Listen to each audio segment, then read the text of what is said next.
Ships leaving Odessa port will pass close to this apartment block, hit by the Russians 3 weeks ago. 21 people died. How to broker a deal about anything when this is the backdrop. But today, a deal was signed.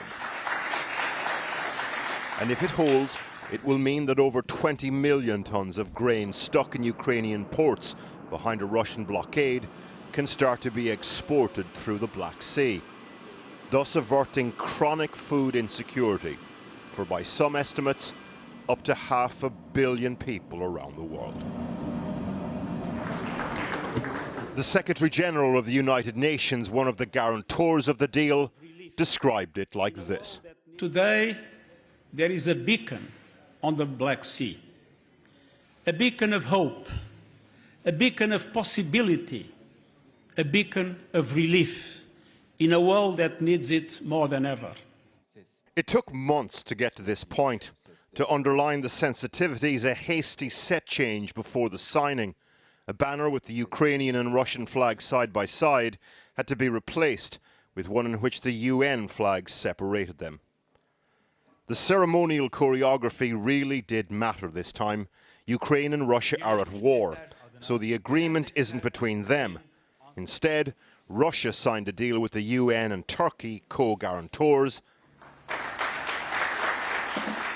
Then moments later, the Ukrainians did the same. Here's the geography of all this. These are the main ports in areas controlled by the Russians. The vital ports around Odessa still in Ukrainian hands.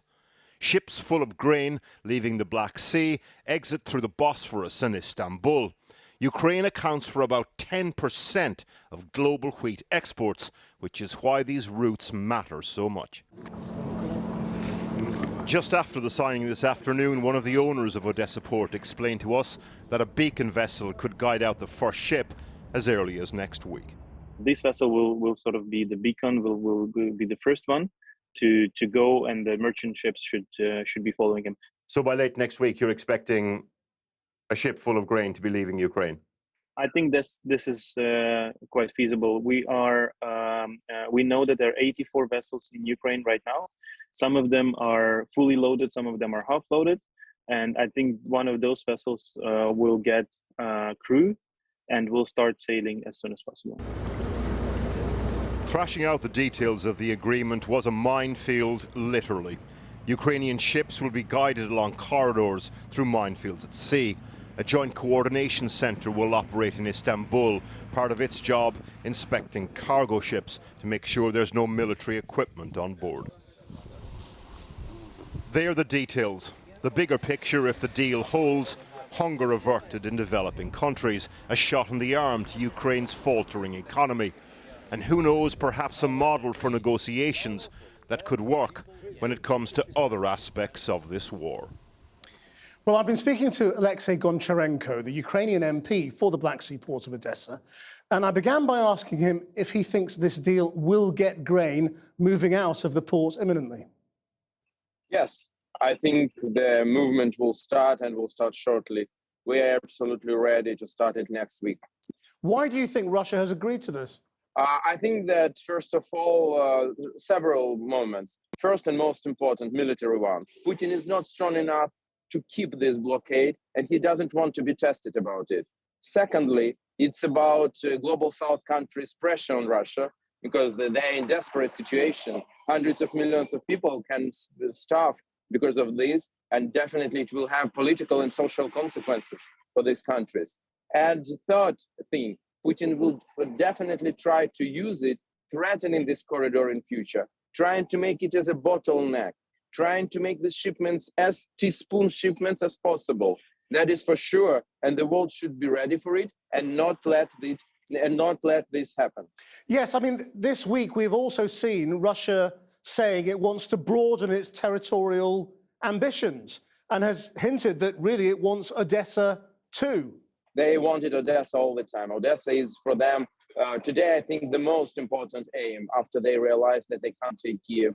That is sure. They want to cut Ukraine from the Black Sea. They want to make a corridor to occupy Moldovan, Transnistria.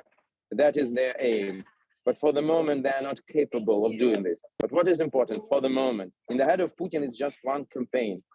Campaign, not the war. It's the war which already lasts for more than 8 years. So now he wants a pause.